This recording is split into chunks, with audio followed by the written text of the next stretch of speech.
जय हिंद साथियों, आपका अपने YouTube channel Munna study point में आपका स्वागत है। आज हम लोग क्लास 10th का मॉडल प्रश्न पत्र का सब्जेक्टिव फर्स्ट प्रश्न क्या है, वीना सम्मेलन की बेज़बानी की थी। वीना सम्मेलन की बेज़बानी किसने की थी? तो वीना जो सम्मेलन था उसका बेज़बानी किसने किया था? तो इस क्वेश्चन का राइट आंसर क्या है, आप यहाँ पर देख सकते हैं कि वीना सम्मेलन जो की बेज़बानी जो था वो ऑस्ट्रेलिया के चांसलर ड्यूक मेटरनिक ने किया था, जो कि ऑस्ट्रेलिया की थी, जिसका नाम था चांसलर ड्यूक मेटरनिक। उसी ने क्या किया था, वियना सम्मेलन की बेज़बानी दिया था। ठीक है दोस्तों, तो हम लोग नेक्स्ट प्रश्न को देखते हैं। प्रश्न है जो कि 5 अतिलोकीय प्रश्न है।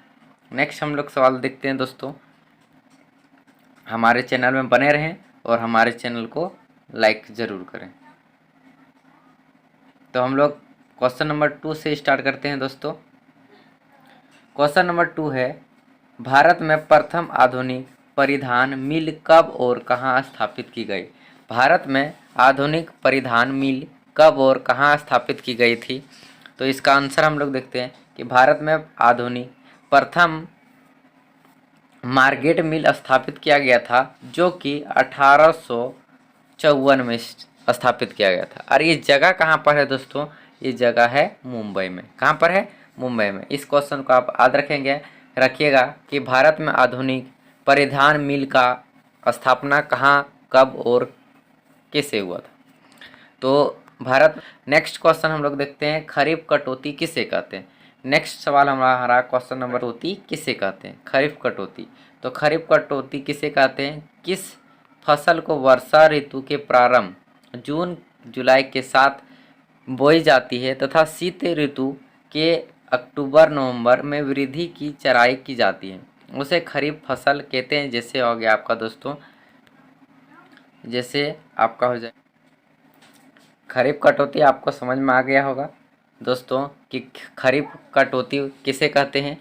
जिससे कोई भी अगर फसल रहता है तो वर्षा ऋतु के अगर हम प्रारंभ कब होता है वर्षा ऋतु का?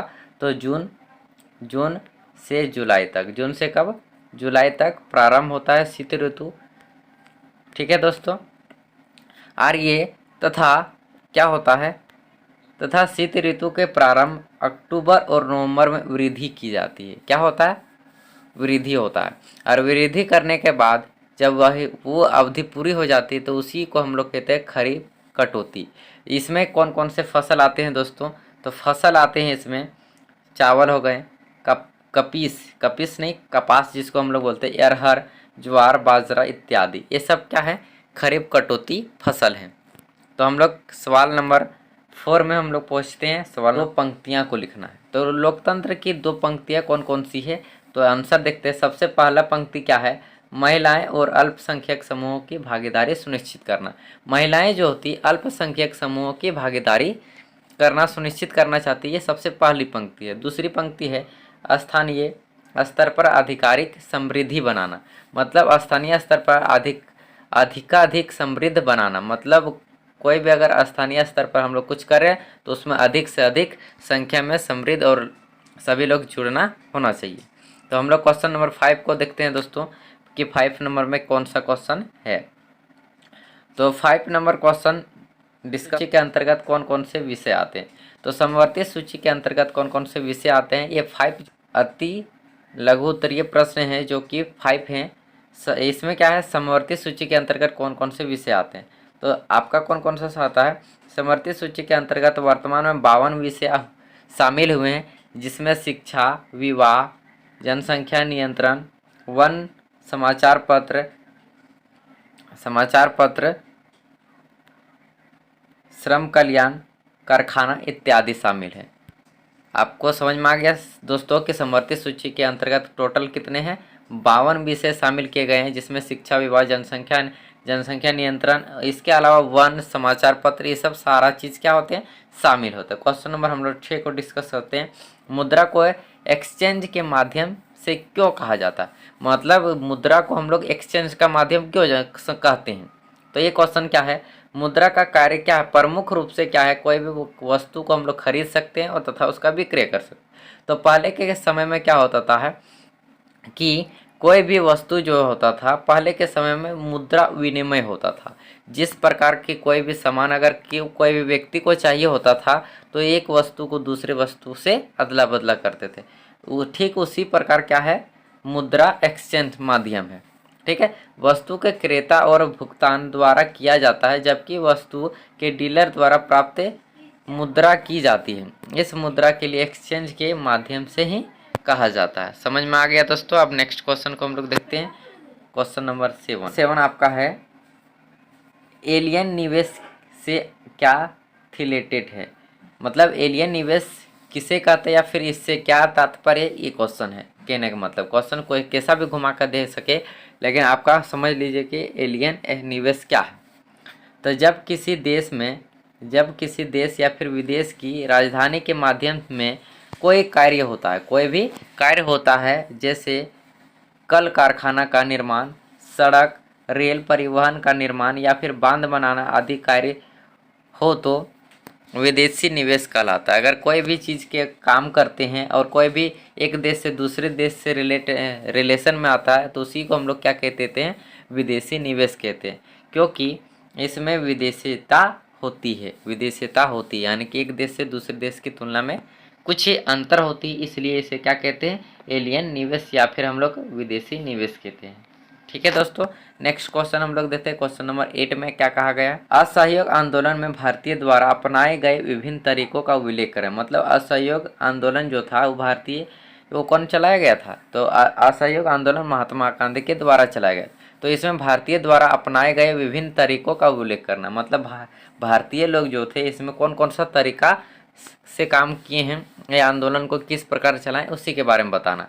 तो आप लोग पता है कि असहयोग आंदोलन जो है 1920 ईस्वी में महात्मा गांधी एवं उनके सहयोगियों द्वारा चलाया गया था। इस आंदोलन में भारतीयों ने ब्रिटिश सरकार के साथ अलग तरीके अपनाए हैं। कौन कौन से तरीके अपनाए, सबसे पहले तरीके हैं अंतर्निहित का लौटना। इसका मतलब क्या हुआ दोस्तों कि महात्मा गांधी ने केसर ये हिंद रविचंद्र नाथ टैगोर ने जमुना लाल बजाज ने राय बहादुर जैसे उपनामों का लौटा दिया। यानी कि बहुत सारे ऐसे विद्वान हैं या फिर जिसने बहुत सारे शब्दों का यूज किया इस आंदोलन के लिए। द्वितीय सरकार सेवाओं का नुकसान, दूसरा कौन सा हो गया दोस्तों, सरकारी सेवाओं का नुकसान। तो शिक्षक और बल विद्यालय को छोड़ दिया गया, बल्कि शिकायत करना ये दूसरी था। तीसरा क्या था दोस्तों, विदेशी वस्तुओं की होली जलाना, विदेशी वस्तुओं की होली बनाई गई। और चौथा कौन सा था दोस्तों, तो चौथा ध्यान से हम लोग समझते जाएंगे, दुकानों की पैकेटिंग, शराब की दुकानों की पैकेटिंग की गई। और पांचवी क्या थी दोस्तों, लगान ना देना, किसानों को छोड़ दिया गया। अब देखिए असहयोग आंदोलन जो था, हम लोग छोटा से थोड़ा शब्द को हम लोग समझना का प्रयास करें। तो असहयोग आंदोलन जो था 1920 ईस्वी में महात्मा गांधी और तथा उनके साथियों के द्वारा ये चलाया गया था। ये आंदोलन में क्या हुआ था दोस्तों, ध्यान से आप लोग समझिएगा। इस आंदोलन में क्या किया गया था, महात्मा गांधी के द्वारा और साथ में बहुत सारे लोगों को ये सब बहुत सारा तरीका लगाया ताकि अंग्रेजों को थोड़ा बड़ा आंदोलन था।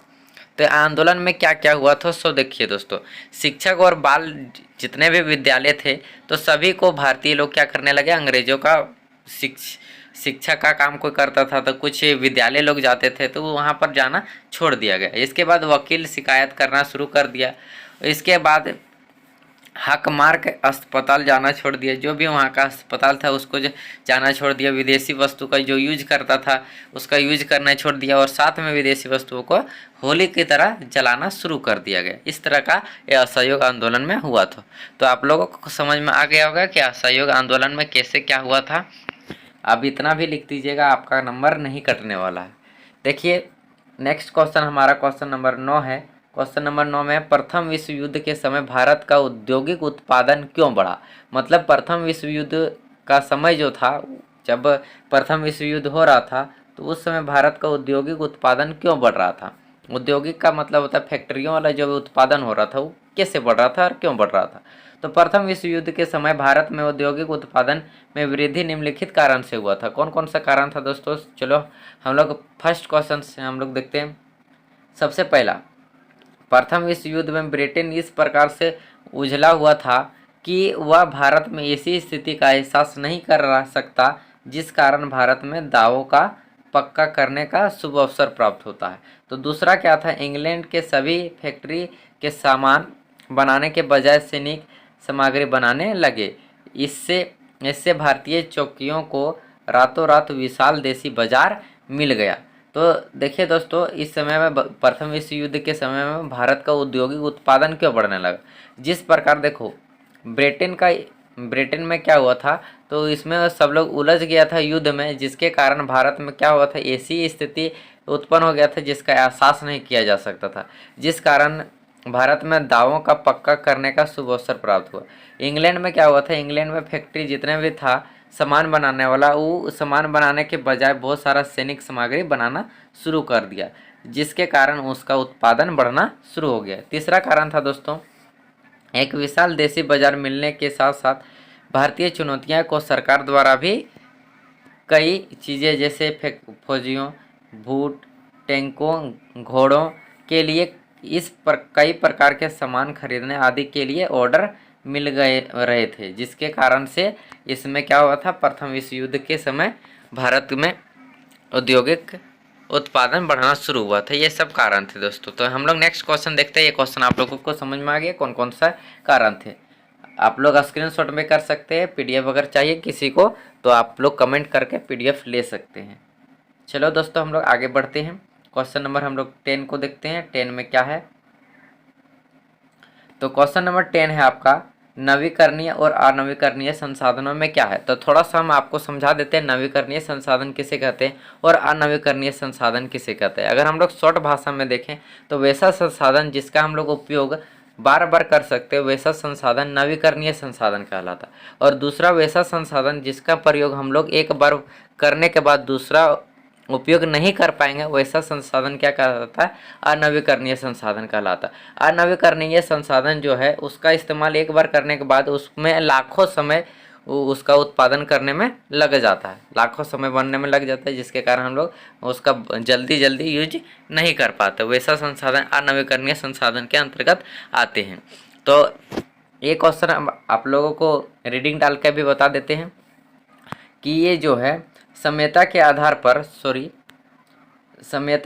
पर संसाधन दो प्रकार के होते हैं, प्राधिकरण और अनुपयोगी संसाधन कहा गया। नवीकरणीय संसाधन को प्राधिकरण भी कहते हैं और अनवीकरणीय संसाधन को अनुपयोगी कहते हैं। सिंपल सा भाषा लिख दिया दोस्तों, आप लोग थोड़ा सा ध्यान रखिएगा। अन्य प्रावधान, ये वे संसाधन है जिनमें भौतिक, रासायनिक एवं आंतरिक क्रियाएं नवीकृत या पुनः प्राप्त किया जा सकता है, जैसे सौर ऊर्जा, पवन ऊर्जा, जल, वन इत्यादि। तो हम जैसा कि आप लोगों को बताए वैसा संसाधन जिसका हम लोग उपयोग बार बार कर सकते हैं वो कौन से संसाधन कहलाते हैं, नवीकरणीय संसाधन कहलाते हैं। तो आप लोग अपने हिसाब से उत्तर लिखिएगा, इसमें आपका कोई भी नहीं होने वाला। इसमें नवीकरणीय संसाधन में आपका एग्जाम्पल आएगा सौर ऊर्जा, पवन ऊर्जा, जिस जल हो गया, वन हो गया, इस सब का यूज हम लोग बार बार कर सकते हैं, इसलिए ये कौन सा हो जाएंगे, नवीकरणीय संसाधन। और अनवीकरणीय संसाधन क्या है दोस्तों, हम लोग इसको भी देख लेते हैं। ये वे संसाधन है जिनका विकास लंबा भूविशेलीय रूप में होता है, अर्थात बनने में इसे लाखों वर्ष लग जाते हैं और ये संसाधन लगभग एक बार उपयोग करने के बाद समाप्त हो जाते हैं। वे जैसे हो गया खनिज, पेट्रोलियम, ईंधन, ये सब अनवीकरणीय संसाधन जिसको उपयोग तो हम लोग एक बार कर लेंगे, लेकिन एक बार उपयोग करने के बाद उसका बनने में लाखों सालों का समय लग जाएगा, जिसके कारण उसको हम दोबारा उपयोग तो कर सकते हैं लेकिन बहुत ज़्यादा समय लग जाएगा। वैसे संसाधन क्या कहलाते हैं, अनवीकरणीय संसाधन कहलाते हैं। तो आप लोगों को ये क्वेश्चन अच्छा से क्लियर हो गया होगा। नेक्स्ट क्वेश्चन हम लोग बढ़ते हैं, क्वेश्चन नंबर 11। तो क्वेश्चन नंबर 11 में है दोस्तों कि क्वेश्चन नंबर 11 में है, दबाव का दबाव लोकतांत्रिक सरकार के कामकाज में कैसे उपयोगी होता है। दबाव का दबाव लोकतांत्रिक सरकार के कामकाज में कैसे उपयोगी होता है। तो कैसे उपयोगी होता है दोस्तों, सो हम लोग देखते हैं आंसर इसका।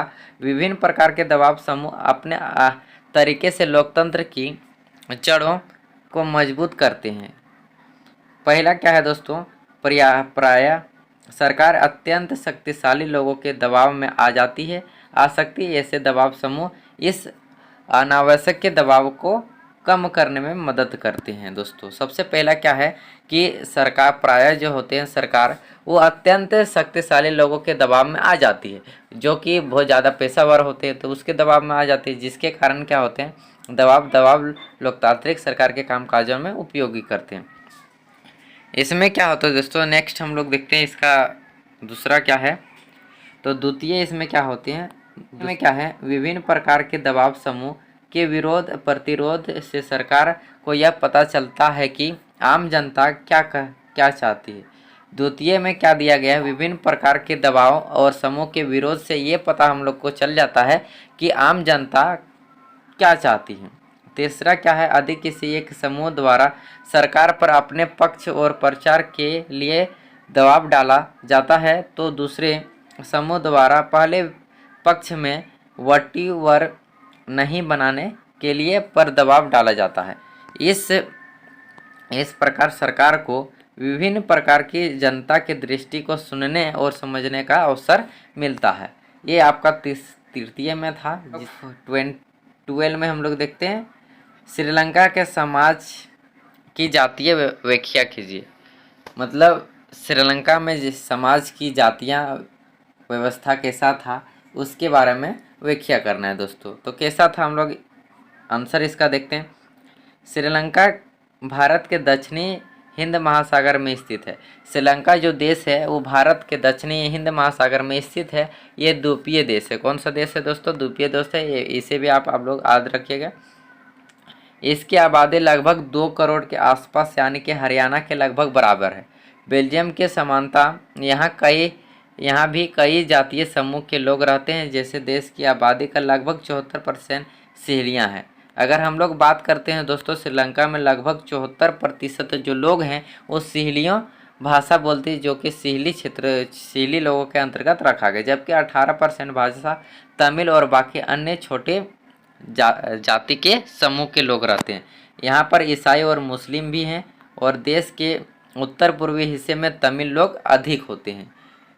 अगर हम लोग श्रीलंका का अगर हम लोग मैप देखते हैं, ये है, अगर हम रफली देखते हैं, ये अगर श्रीलंका का और इसके ऊपर में भारत है दोस्तों। तो श्रीलंका में अगर हम लोग ऊपर वाला हिस्सा में देखते हैं तो ऊपर वाला हिस्सा में तमिल लोग ज़्यादा होते हैं। तमिल लोग दोस्तों क्या होते हैं, ज़्यादा होते हैं। आधे श्रीलंका, जबकि देश के बाकी हिस्सों में सिहली लोग बहुसंख्यक रूप में। सबसे ज़्यादा अगर हम लोग बात करते हैं दोस्तों कि श्रीलंका में सबसे ज़्यादा कौन से लोग रहते हैं, तो सबसे ज़्यादा लोग रहते हैं आपका सिहली लोग, जो कि 74% हिस्सा में रहते हैं। आधे श्रीलंका के लोग परेशान हैं तो वे भी बेल्जियम की तरह अपनी स्थैतिक मक्के को कई उचित समाधान निकाल सकते हैं। लेकिन वहाँ बहुसंख्यक समुदाय अर्थात सिहलियों ने अपने बहुसंख्यकवाद को दूसरे पर थोपने का प्रयास किया, जिसे श्रीलंका गृह युद्ध शुरू हो गया, जो आज तक थमने का नाम नहीं ले रहा है। और उसी कारण से दोस्तों वहाँ पर एक युद्ध शुरू हो गया था जिसका नाम था दोस्तों गृह युद्ध। अगर आप लोगों से अगर ऑब्जेक्टिव भी क्वेश्चन में अगर पूछ देगा कि गृह युद्ध कहाँ पर हुआ था और कैसे स्टार्ट हुआ, तो आप लोग याद रखिएगा गृह युद्ध जो था श्रीलंका में हुआ था।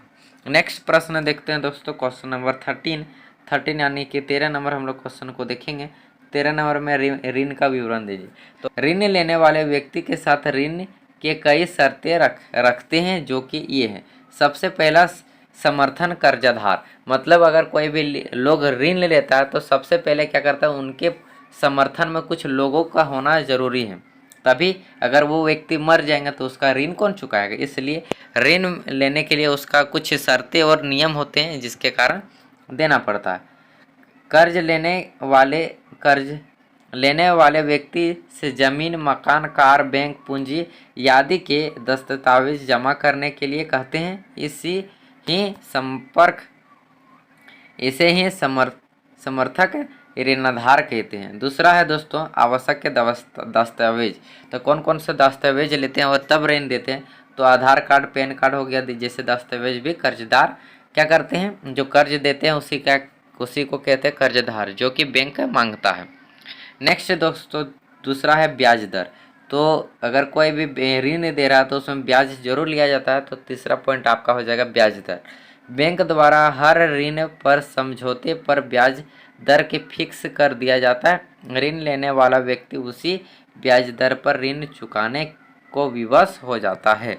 तो जिस प्रकार से ऋण फिक्स किया जाता है उसी प्रकार से कर्ज लेने वाले व्यक्ति को देना पड़ता है। भुगतान के तरीके, तो कर्ज बैंक जैसे मासिक भुगतान करना, मासिक भुगतान करना मतलब महीने में भुगतान करना, सप्ताह में आप देना चाहते हैं। तो जिस प्रकार का डिमांड के कहता है लोग उसी प्रकार से डिमांड रखते हैं और उसके हिसाब से उसमें क्या लेते हैं दोस्तों, ब्याज दर लेते हैं। नेक्स्ट का सवाल हम लोग देखते हैं क्वेश्चन नंबर 14 क्वेश्चन नंबर आपका कहा गया है कि विश्व व्यापार संगठन WTO के तहत 3 उद्देश्यों को शामिल किया गया है। वो कौन कौन सा उद्देश्य है दोस्तों? विश्व स्तर पर व्यापार को सुनियोजित ढंग से चलाने के लिए 1995 ईस्वी को विश्व व्यापार संगठन 1995 ईस्वी को WTO, जिसको हम लोग कहते हैं शॉर्ट में, स्थापित किया गया था। इसके स्थापना के पीछे कई उद्देश्य हैं दोस्तों। यहाँ प्रमुख 3 उद्देश्य को लिखा जा सकता है। कौन कौन सा उद्देश्य है दोस्तों? तो आप लोग थोड़ा सा आप याद रखिएगा कि विश्व व्यापार संगठन का स्थापना कब हुआ था दोस्तों? विश्व व्यापार संगठन का स्थापना 1995 ईस्वी को हुआ था दोस्तों। ये वाला आप लोग याद रखिएगा। क्वेश्चन अगर आपको ऑब्जेक्टिव में पूछ दे MCQ क्वेश्चन में तो आप लोग आंसर दे पाएँ। तो इनका हम लोग 3 उद्देश्य को हम लोग देखते हैं दोस्तों। पहला उद्देश्य है अंतर्राष्ट्रीय व्यापार को उदार बनाना। अंतर्राष्ट्रीय व्यापार को उदार बनाना, तो इसका मतलब क्या? विश्व व्यापार संगठन के आगमन से एक देश दूसरे देश में व्यापार करना आसान हो गया, जिससे वे वस्तुओं और सेवाओं का योजना या बिना बाधा के हो रहा है। तो सबसे पहला अंतर्राष्ट्रीय व्यापार का उदार बनाना, यानी कि कोई भी अगर संगठन है, विश्व व्यापार संगठन है, तो उसका अगर आगमन होता है एक देश से दूसरे देश से क्या कर सकते हैं, व्यापार आसानी से कर सकते हैं, जिसमें से वस्तुओं और सेवाओं का योजना अब बिना बाधा का हो पा रहा है। दूसरा इसमें क्या है दोस्तों? दूसरा नंबर का हम लोग देखते हैं अगर जमीन स्तरीय स्तर में वृद्धि करना। जमीन स्तर में वृद्धि करना विश्व व्यापार संगठन के माध्यम से उत्पादित वस्तुओं के निर्धारण करे, विक्रय से उत्पादकों का सही मूल्य उपभोक्ताओं को सही सामान मिलता है और इससे जीवन स्तर को सुधार में मदद मिलती है। दूसरा ये है दोस्तों। तीसरा अगर हम लोग देखते हैं पर्यावरण का संरक्षण एवं उसकी सुरक्षा, तो पर्यावरण का संरक्षण और उसकी सुरक्षा में क्या है दोस्तों? भविष्य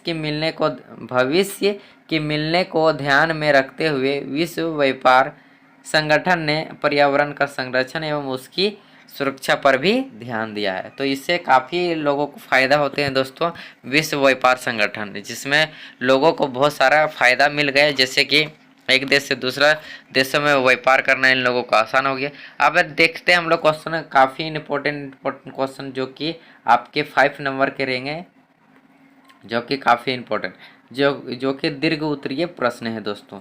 तो दीर्घ उत्तरीय प्रश्न को हम लोग ध्यान से देखते हैं दोस्तों। क्या है क्वेश्चन नंबर 15 से 18वीं सदी के यूरोप में कुछ लोगों को ऐसा क्यों लगता है कि प्रिंट संस्कृति निरंकुश का अंत और ज्ञानोदय होगा? ऐसा क्यों लग रहा था दोस्तों कि यूरोप में जो लोग था, ऐसा क्यों लग रहा था कि प्रिंट संस्कृति जो है निरंकुशवाद का अंत और ज्ञानोदय हो रहा है? मतलब निरंकुशवाद जो था कि लोगों पर ज़्यादा निरंकुश जैसा व्यवहार करता था, उस तरह का अंत के लग रहा था कि अंत हो रहा है और ज्ञान बढ़ रहा था, ऐसा लग रहा था। ऐसा क्यों हो रहा था दोस्तों?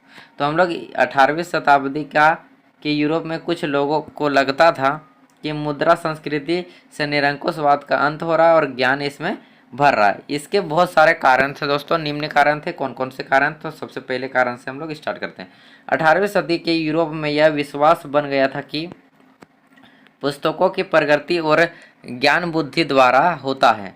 बहुत सारे लोगों का यह मानना था कि किताब दुनिया बदल सकती। बहुत लोग ऐसे भी लोग थे जिनको लगता था कि किताब जो थे कि दुनिया को बदल सकते। तो दूसरे हम लोग कारण की ओर चलते हैं दोस्तों। ये लोगों को ऐसा आभास होता है कि प्रिंट निरंकुशवाद और विशिष्ट राजसत्ता को मुक्त प्रदान करने वाला एक ऐसा गोल जिम्मा व जब विवेक और बुद्धि का राज होगा।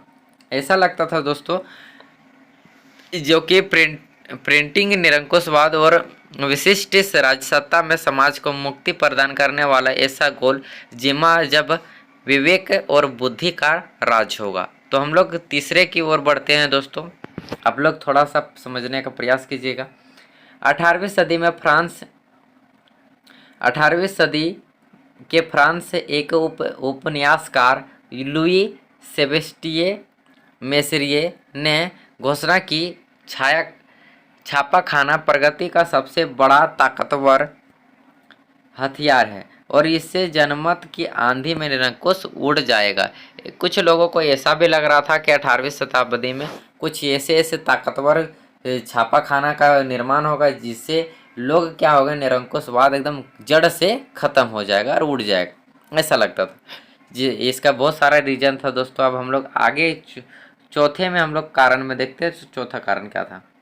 ज्ञानोदय को आने और निरंकुशवाद के आधार को नष्ट करने में शामिल होने की भूमिका के बारे में बयान।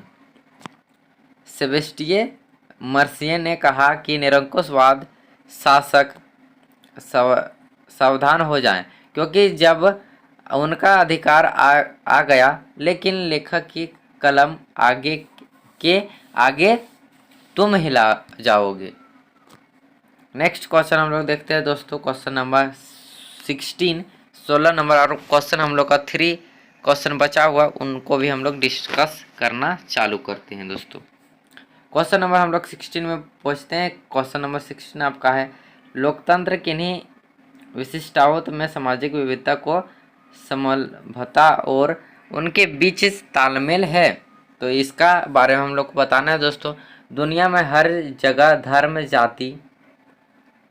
जाति, भाषा और आर्थिक स्थिति के आधार पर कोई भेदभाव नहीं है, लेकिन यह केवल लोकतंत्र में ही संभव है, हर जगह में नहीं है दोस्तों। हर प्रकार की विविधताएं और विभिन्न विभिन्नताओं में आपसी सामंजस्य पैदा किया जाता है, जैसा देखा जा सकता है दोस्तों। तो हम लोग सबसे पहले कारण की ओर पहुंचते हैं।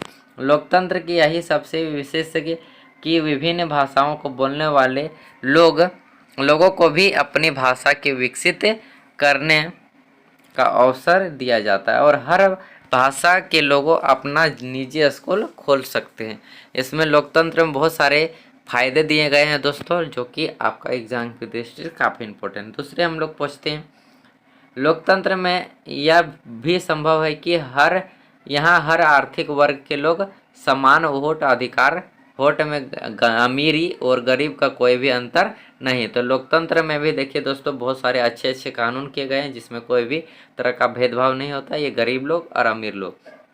लोकतंत्र में यह भी संभव है कि पुरुषों के साथ तथा महिलाओं को भी समान वोट देने का अधिकार होगा। और चौथा हम लोग देखते हैं दोस्तों कि लोकतंत्र ही है जिसे महिलाओं के व्यवसाय का पूर्ण अधिकार दिया गया है, और भी ऐसा नहीं देखने को मिल रहा। और पांचवा है कारण दोस्तों, पांचवा क्या है, लोकतंत्र की यह संभव बताना है कि किसी भी जाति, धर्म लोग बस, रेलगाड़ियों, हवाई जहाज़ों में एक साथ यात्रा कर सकते हैं। और छठा का है दोस्तों, यहाँ लोकतंत्र है और गैर जिम्मेदारियाँ, और यहाँ किसी भी क्षेत्र पर समाज धर्म का पाबंद नहीं रहता है।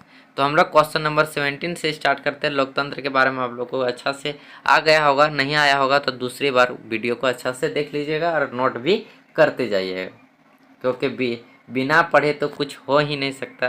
जिनको लगता है कि बिना पढ़े कुछ हो जाएगा तो वैसा कुछ नहीं है दोस्तों, पढ़ना तो पड़ेगा ही। तो हम लोग क्वेश्चन नंबर 17 को देखते हैं। एक उद्योग में मुद्रा की भूमिका की विवेचना कीजिए। एक उद्योग में मुद्रा की भूमिका की विवेचना कीजिए मतलब कोई भी उद्योग हम लोग करना चाहते हैं, फैक्ट्री लगाना चाहते हैं, फैक्ट्री खोलना चाहते हैं, तो उसमें मुद्रा का क्या भूमिका होता है उसके बारे में बता देना है दोस्तों। तो मुद्रा हमारे क्या काम में आती है, मुद्रा क्या है चीज़ होती है, इसके बारे में हम लोग को बताना है दोस्तों। तो बताना हम लोग स्टार्ट करते हैं दोस्तों। उद्योग जगत में एक उद्योग की महत्वपूर्ण भूमिका होती है जिसमें निम्नलिखित रुपये से देखा जा सकता है। मुद्रा वस्तु विनिमय की प्रवृत्ति को दूर करती है। मुद्रा के प्रयोग से वस्तु विनिमय प्रणाली के हर कठिनाइयाँ दूर हो जाती है। और साथ में दोस्तों वस्तु विनिमय प्रणाली में वस्तु के दो होने की आवश्यकता थी, शर्त मुद्रा ने खत्म कर दिया है। तो अगर हम लोग इनमें देखते हैं दोस्तों कि उद्योग जो खोलता है उसमें मुद्रा का क्या भूमिका, तो इसमें हम लोगों को ऐसा भी लगता है कि दोस्तों कि अगर हम लोग कोई भी फैक्ट्री खोल दें और वो फैक्ट्री सक्सेस नहीं हुआ, तो फैक्ट्री सक्सेस नहीं हुआ तो मेरा पैसा भी चला जाएगा। और एक संभावना ऐसा भी होता है दोस्तों कि उससे अगर हम लोग पैसा अर्निंग कर लेते हैं और अर्निंग करने के बाद उसको हम लोग कुछ नए में कन्वर्ट कर सकते हैं।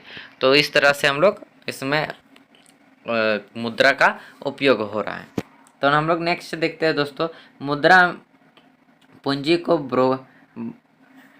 बरकरार प्रदान करता है। यह धन को उन व्यक्तियों के हाथों में सौंपती है जो सबसे अच्छा उपयोग में ला सकता है। तो हम लोग अगर फैक्ट्री लगाते हैं दोस्तों हम लोग वही जगह में हम लोग निवेश करते हैं जहाँ पर हम लोगों को लगता है कि ये हमें लाभ ही देगा।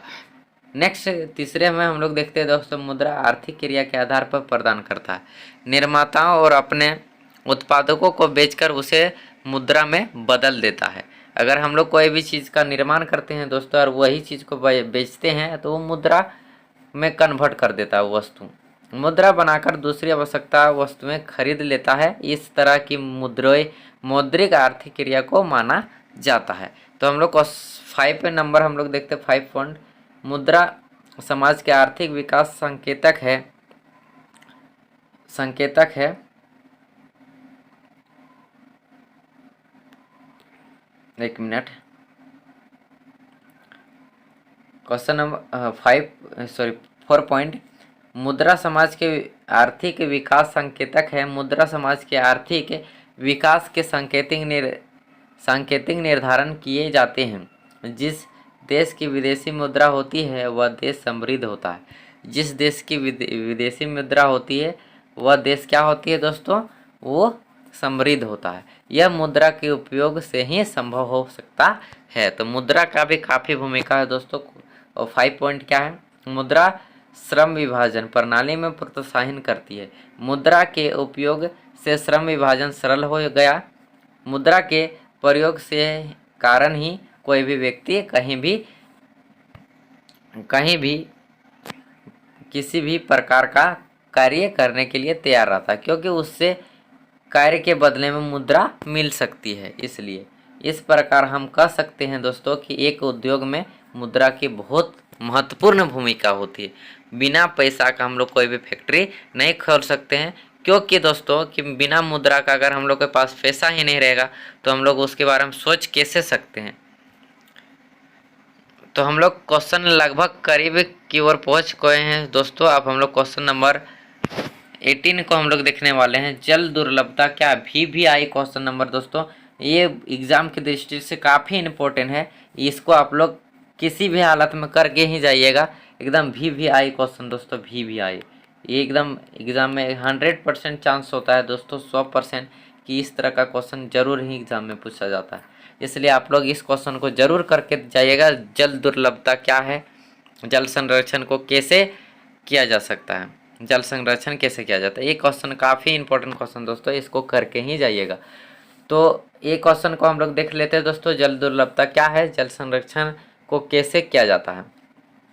किसी भी क्षेत्र में जल की आवश्यकता को पूरा करने के लिए पर्याप्त जल स्रोत का नीला जल होता है, जल दुर्लभता है। स्वीडन के एक विशेषज्ञ फोल्कन मार्क के अनुसार जल की कमी होती है तब प्रत्येक व्यक्ति को प्रतिदिन 1000 घन मीटर से कम जल प्राप्त होता है। जल संरक्षण हम लोग कैसे कर सकते हैं दोस्तों? तो वर्षा के जल को छत पर हम लोग छत के नीचे कुंड में जमा कर सकते हैं, जिसके कारण हम लोग जल संरक्षण कर सकते हैं। दूसरा दोस्तों, वर्षा जल को तालाब बांध में प्रिय सिंचाई के रूप में हम लोग उपयोग कर सकते हैं दोस्तों। चौथा हमारा है, दूसरा क्या है दोस्तों, वर्षा जल को हम लोग तालाब बांध में बांधकर हम लोग क्या कर सकते हैं, भूमि का सिंचाई में उपयोग कर सकते हैं। तीसरा कारण क्या है दोस्तों, जल संरक्षण कैसे कर सकते हैं? वर्षा जल को छोटा सा गड्ढा को हम लोग खोद कर सकते हैं और उसमें क्या कर सकते हैं, सीढ़ीदार जल बढ़ते हुए हम लोग कर सकते हैं उससे। और पांचवा क्या है दोस्तों, सबूत सतही जल का उपयोग करना। छठा है हमारा दोस्तों कि पानी की गंदगी बर्बाद जैसे खराब नल को ठीक कर खुले नल को बंद कर आदि से हम लोग जल संरक्षण कर सकते हैं दोस्तों। और छठा नंबर मेरा है, औद्योगिक और कृषि कार्यों से होने वाले जल प्रदूषण को रोक सकते हैं, जिससे भी जल संरक्षण कर सकते हैं। उपयुक्त तरीके से हम जल संरक्षण को कर सकते हैं। ये क्वेश्चन को आप लोग अच्छा से देख लीजिएगा दोस्तों। किसी को भी अगर PDF चाहिए तो कमेंट कीजिएगा और अपना नंबर शेयर जरूर करिएगा।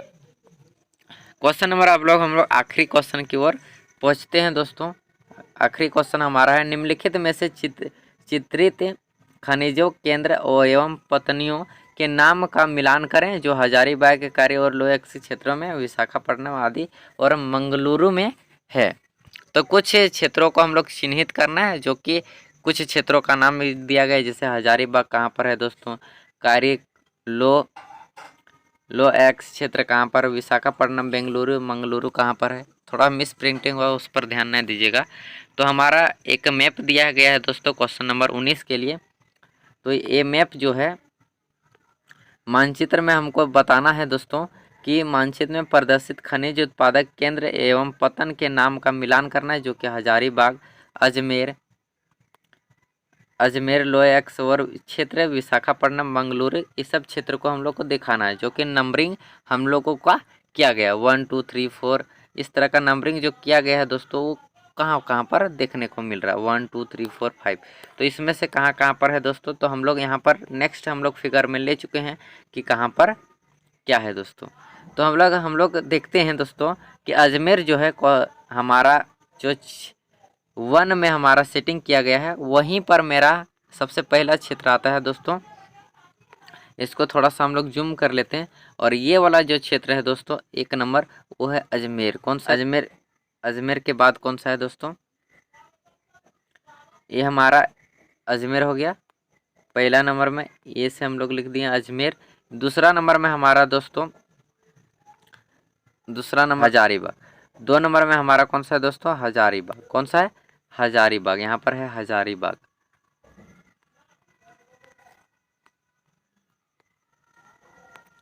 हजारीबाग। और तीसरा नंबर में हमारा दोस्तों लोएक्स क्षेत्र है। तीसरा नंबर में यहाँ पर जो है लोएक्स है। कौन सा है दोस्तों, लोएक्स। और चौथे नंबर में यहाँ पर हमारा है दोस्तों विशाखापट्टनम। कहाँ पर है, विशाखापट्टनम। और हमारा सबसे अंत में अगर हम लोग देखते हैं दोस्तों 5 नंबर में अगर हम लोग देखते हैं दोस्तों 5 नंबर में यहाँ पर, तो यहाँ पर हम लोग को देखने को मिलता है मंगलुरु। क्या देखने को दोस्तों मिलता है, मंगलुरु। ठीक है दोस्तों, यहाँ तक आप लोगों को अच्छा से समझ में आ गया होगा। अगर क्वेश्चन खत्म हो चुका है दोस्तों आज के क्लास में। बस thanks my video watching my friends, please like and share and subscribe. Thanks. जय हिंद, जय भारत। हमारा क्वेश्चन ख़त्म हो चुका है दोस्तों। आप हमारे चैनल को लाइक एंड सब्सक्राइब, अगर हाँ आप लोगों के लिए इतना मेहनत कर रहे हैं तो थोड़ा सा हमारा चैनल को सपोर्ट कीजिए और हमको आगे बढ़ाने का मदद कीजिए। जय हिंद, जय भारत।